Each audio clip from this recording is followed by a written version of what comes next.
Venons-en à une passion française, les journées du patrimoine. Le week-end prochain, certains d'entre vous visiteront des châteaux qui, pour la plupart, appartiennent à des familles.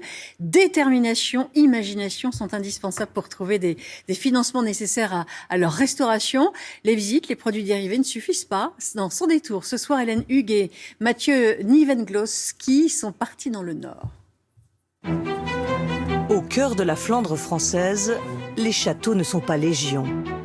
Et celui d'Esquelbecq a quelque chose d'unique, à la fois médiéval et Renaissance.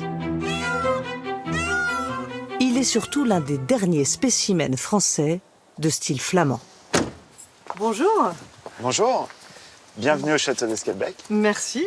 Mère et fils, 2 générations. Tout à fait, bienvenue. Un château typique du Nord, tout en briques. Typique des Flandres.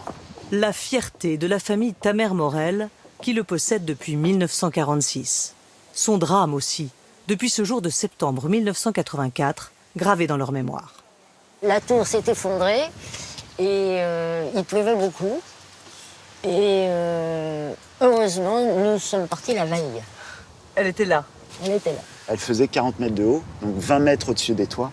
Donc vous imaginez le côté impressionnant de cette tour lorsqu'on a passé ce pont. Moi, j'ai dit, il ne faut pas en rester là, il faut continuer et on va réussir à remonter cette propriété. Mais faute de temps, d'argent, le château est abandonné. Là, on arrive dans l'aile sud. Ce n'est qu'en 2016 que Johan, le fils, décide de se lancer dans l'aventure de la reconstruction. Donc le hall d'accueil qui est en cours de restauration. Il réduit ses activités à Paris pour consacrer l'essentiel de son temps à Esquelbecq, un sacerdoce. Ici, on a remplacé 20 poutres, on a traité contre la mérule, on a refait les joints de la cheminée, on a fait la couverture. Prochaine opération titanesque, le curage des douves. C'est Gwenaëlle, la meilleure amie de Johan, qui pilote le chantier, confié à un artisan du coin. C'est de venir arracher les roseaux pour retirer le maximum de racines et pour éviter qu'on ait le phénomène qui se reproduise.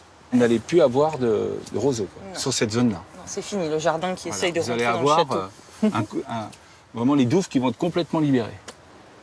Ce sera un gros chantier pour vous ou pas? Absolument. Alors c'est à la fois un gros chantier pour l'entreprise et puis on est dans nos régions des Flandres. Donc il y a aussi un attrait sentimental et au travers aussi de votre engagement. Un chantier prévu pour durer 2 ans. Montant des travaux 350 000 €, financé par des subventions et le loto du patrimoine. Ça veut dire que Châtelain, en 2021, c'est aller demander de l'argent et mendier partout. En tout cas, c'est de trouver des solutions. Après, comment on le fait, chacun sa manière, je pense.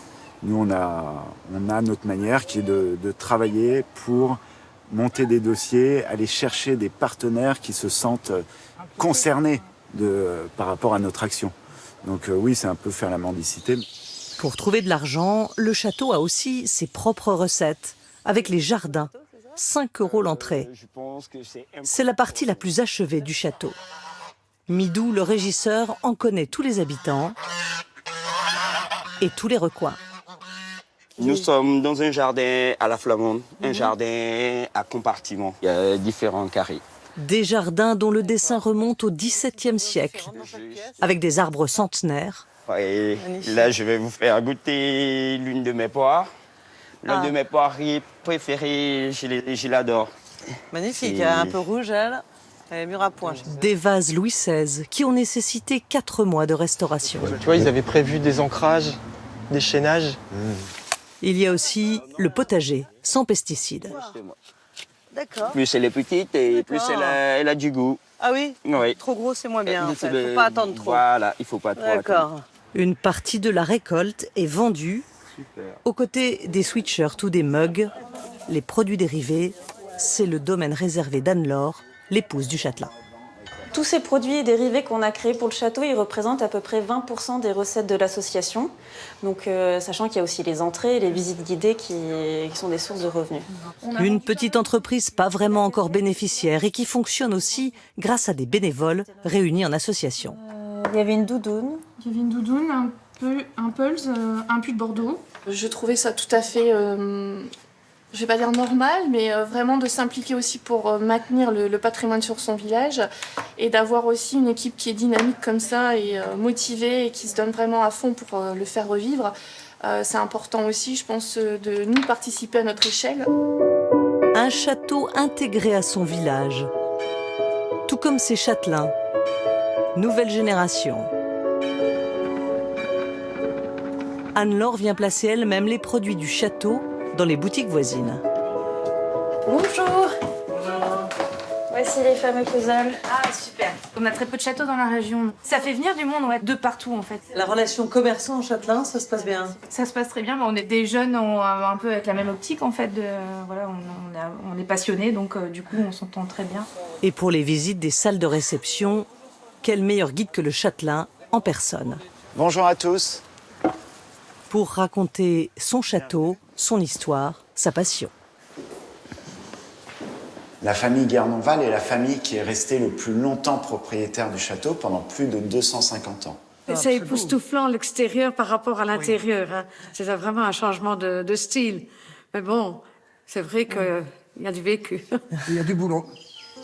Du boulot, certes, mais une équipe motivée, soudée, prête à relever le défi pour que vive et dure des siècles encore.